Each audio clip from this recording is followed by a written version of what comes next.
day. I think it is a flood of wrong coming out of this thing happening. Hear, hear.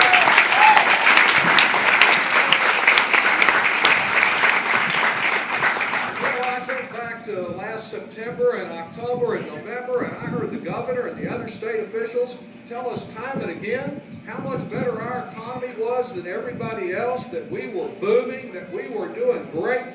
Well, if we're doing so great and we're having so much success, why can't a little of the fruits of that success be used to ensure that our youngest Texans have some success in the future and have what they need in order to provide for their families? Here.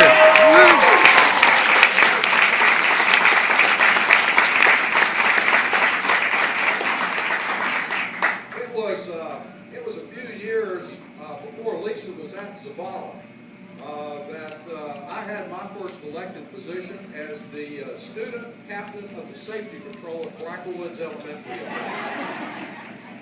And now I feel like I'm on a safety patrol of another kind up in Washington. Because sadly, congressional Republicans have identified education as an area for substantial cuts, just as they have in Washington. They're proposing in one resolution that has already been considered, and they're threatening to shut the government down next weekend if we don't agree to it.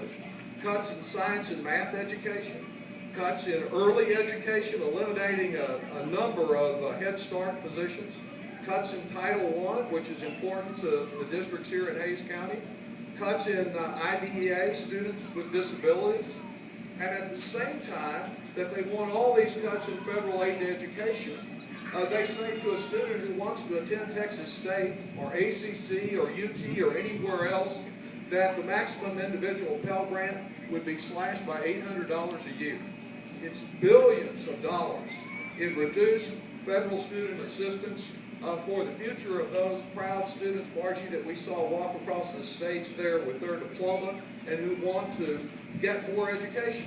I've always believed we ought to be providing every bit of education that a student is willing to work for to achieve their full God-given potential. And if we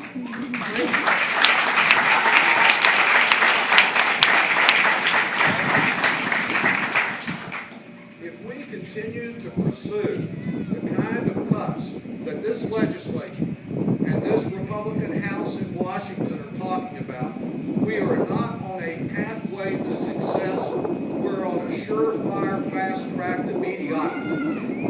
That's what this is all about. They want us to drink a bitter cup of tea. I'll tell you, this is no tea party. This is serious business. Whoa, yeah. Woo! I'm just going to close and tell you just a little bit about this debate that I have going on with the governor.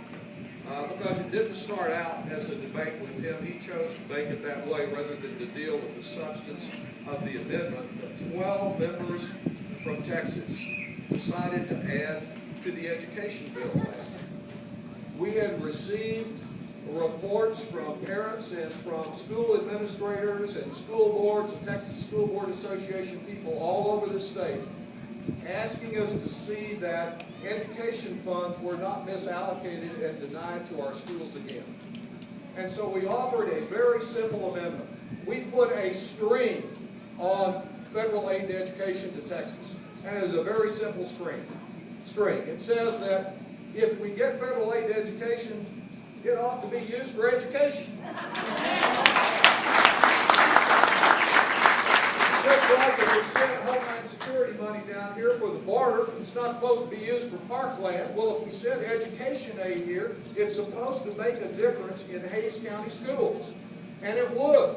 If this amendment were fully implemented by the governor signing an application, it would mean almost $1 million in San Marcos. It would mean well over $500,000 here in Hays Consolidated.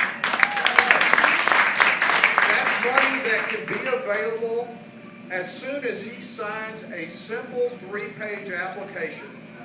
It doesn't prevent the legislature from making some cuts, some bad cuts, some unwise cuts. All that it says is, don't cut education more than you cut anything else. Don't pick on education just because our schools are getting some federal aid. We saw them divert and simply replace state aid with over $3 billion of federal aid in 2009, the last time the legislature was here, and we don't want to see history repeat itself. For months, we've expressed a desire to work with the governor and his allies to say, if you've got a way that we can get this money to be sure it goes to the schools and isn't subtracted from the other state aid, come forward. We're not wed to this one particular approach.